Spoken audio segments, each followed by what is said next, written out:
दोस्तों, स्वागत है आपका अपने चैनल सीरियस स्टडी एग्ज़ाम में। तो आज हम बात करेंगे 2 मार्च शिफ्ट 1 का पेपर है जो एनटीपीसी में पूछा गया था 40 क्वेश्चन।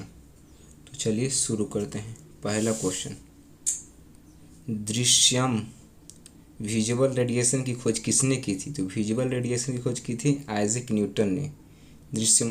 दृश्यमान विकिरण विजुअल रेडिएशन की खोज किसने की थी? आइजैक न्यूटन ने की थी। अगला, केंद्रीय भारतीय भाषा संस्थान CIIL इनमें से किस भारतीय राज्य में स्थित है? पूछ रहा है इसका हेडक्वार्टर कहाँ है? तो इसका हेडक्वार्टर है कर्नाटका में है। केंद्रीय भारतीय भाषा संस्थान कर्नाटका में। अगला क्वेश्चन, निम्नलिखित में से किस उपकरण रासायनिक ऊर्जा को विद्युत ऊर्जा में रूपांतरित करने के लिए उपयोग किया जाता है? पूछ रहा है रासायनिक ऊर्जा को विद्युत ऊर्जा में प्रयुक्त करते किससे करते हैं? बैटरी से। रासायनिक ऊर्जा को विद्युत ऊर्जा में रूपांतरित कर देते हैं। अगला क्वेश्चन, स्मॉल g गुरुत्वाकर्षण का मान कैपिटल R त्रिज्या के मान के अनुसार बदलता है। किसी छात्र को g का मान कहीं पर न्यूनतम प्राप्त होगा। कब? मतलब कहाँ प्राप्त होता है? तो वहाँ होता है मेडिटेरियन भूमध्य रेखा। भूमध्य रेखा में प्राप्त होगा। कैपिटल G का मान न्यूनतम रहेगा। निम्नलिखित में से कौन सा कंप्यूटरों पर प्रयोग किए जाने वाला डेटाबेस सॉफ्टवेयर नहीं है? कौन सा डेटाबेस सॉफ्टवेयर नहीं है? तो MS वर्ड डेटाबेस सॉफ्टवेयर नहीं। ओरेकल डेटाबेस सॉफ्टवेयर है।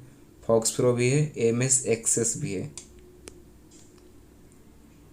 संकर तिलहन की बुवाई की वजह से खाद्य तेल का उत्पादन अचानक वृद्धि हुई।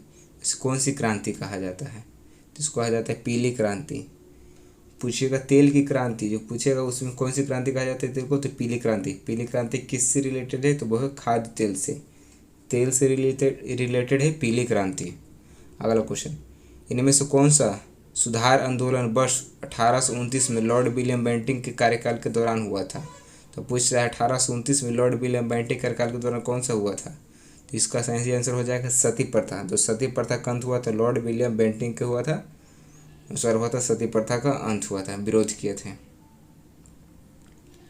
हाइड्रोपोनिक्स किस प्रकार की कृषि को संदर्भित करती है? हाइड्रोपोनिक्स किस प्रकार की कृषि को संदर्भित करता है? किस प्रकार की कृषि को संदर्भित करता है? ऑप्शन सी, जिसमें पौधे को खनिज पोषकों के विलयन में बिना मट्टी के ढकाया जा सकता है, उगाया जा सकता है। जिसमें पौधों को खनिज पोषकों के विलयन में बिना मिट्टी के उगाया जा सकता है। अगला क्वेश्चन, कौन सा भारतीय उपग्रह समुद्र विज्ञान, तटीय और वायुमंडलीय अनुप्रयोगों के लिए डेटा एकत्र कर रहा है? कौन से एकत्र कर रहा है? तो वो IRSP-4 कर रहा है। भारतीय उपग्रह समुद्र विज्ञान, तटीय और वायुमंडलीय अनुप्रयोगों के लिए डेटा एकत्र कर रहा है। अगला क्वेश्चन, इनमें से किस खिलाड़ी ने ICC क्रिकेट विश्व कप 2019 में प्लेयर ऑफ द टूर्नामेंट जीता था? तो कौन जीता था? केन विलियमसन जीता था। कौन सी टीम विजेता रही थी 2019 में? वो थी इंग्लैंड। किसको हराकर? न्यूजीलैंड को हराकर।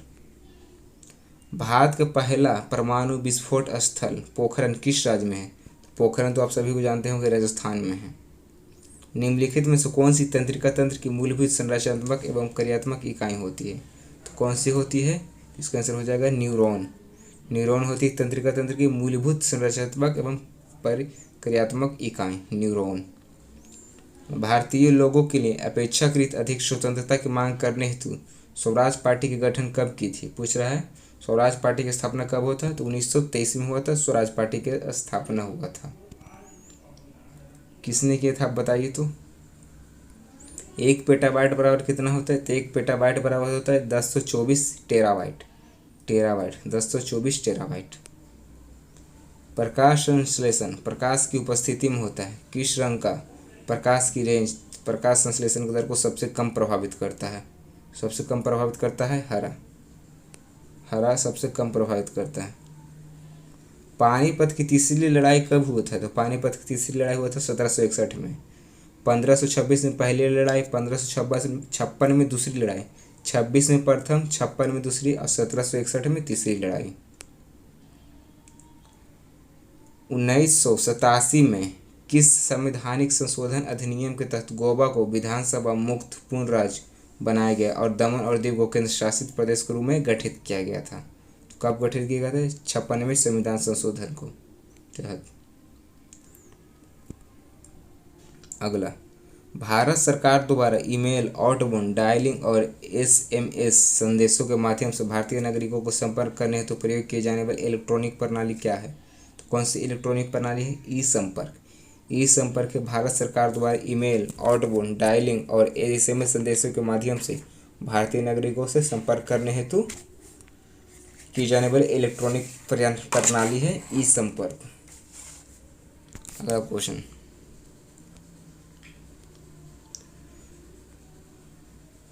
सड़क यातायात शिक्षा संस्थान IRTE भारत के किस शहर में स्थित है? तो किस शहर में स्थित है? फैजाबाद।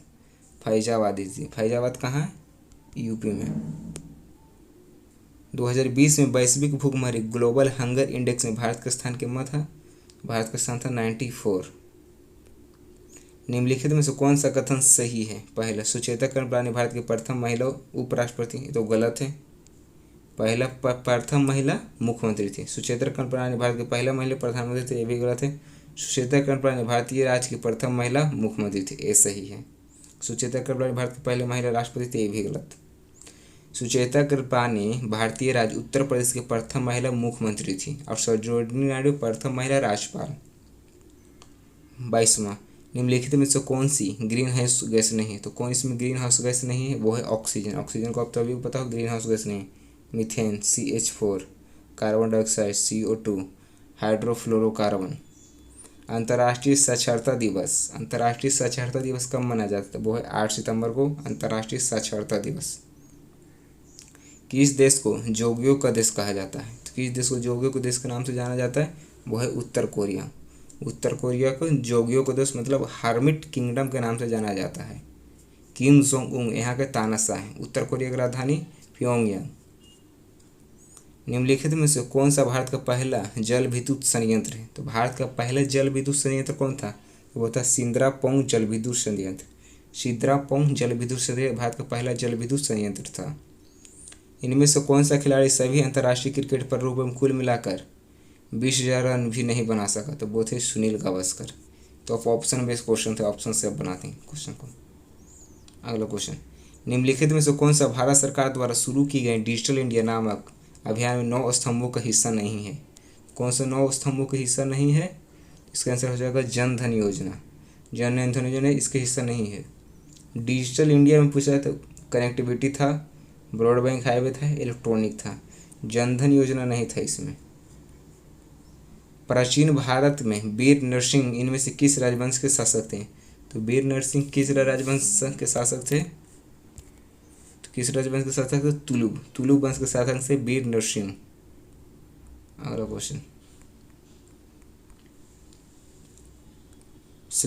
पेरिस समझौते संयुक्त राष्ट्र के न्यूयॉर्क स्थित मुख्यालय पृथ्वी दिवस के अवसर पर हस्ताक्षर के लिए किया गया था। कब किया गया था? तो वो था 22 अप्रैल 2016 को पेरिस समझौतों को संयुक्त राष्ट्र मतलब UN को न्यूयॉर्क के स्थित मुख्यालय में पृथ्वी दिवस के अवसर पर हस्ताक्षर किया गया था और 22 अप्रैल को पृथ्वी दिवस मनाया जाता है।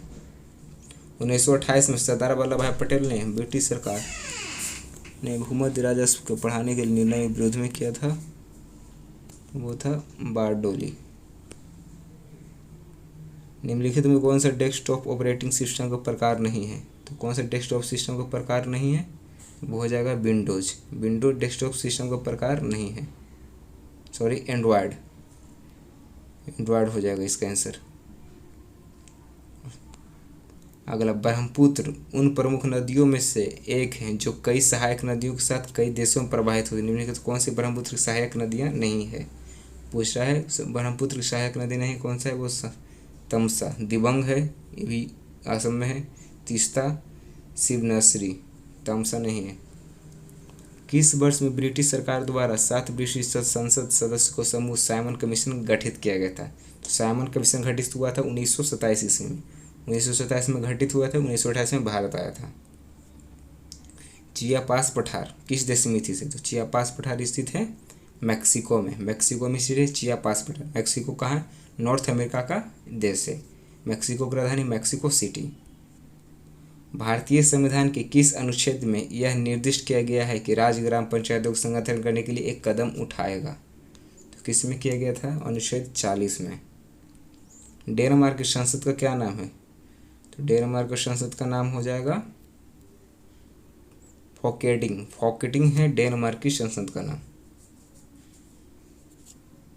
अगला क्वेश्चन, निम्नलिखित में से कौन सा मेक इन इंडिया कार्यक्रम के स्तंभों में से एक नहीं है? तो मेक इन कार्यक्रम के स्तंभों में से एक नहीं है, वो है साझेदारीपूर्ण है, मेक इन इंडिया कार्यक्रम के स्थान नहीं है। ग्रीष्मकालीन ओलंपिक 2024 का आयोजन किस शहर में किया गया है? तो वो किया जाएगा वो है पेरिस। 2020 टोक्यो, रियो 2016, 2028 Los Angeles, 2032 Brisbane, 2036 Bharat. 2036 Olympic Bharat में होगा। कंपनी विधि 2013 के अनुसार कॉर्पोरेट विवादों के निपटान के लिए निपटान कौन करता है? इसका निपटान करता है NCLT करता है कॉर्पोरेट विवादों का निपटान। आप सब वीडियो आप लोगों को पसंद आया होगा, सब्सक्राइब शेयर जरूर करें। Thank you.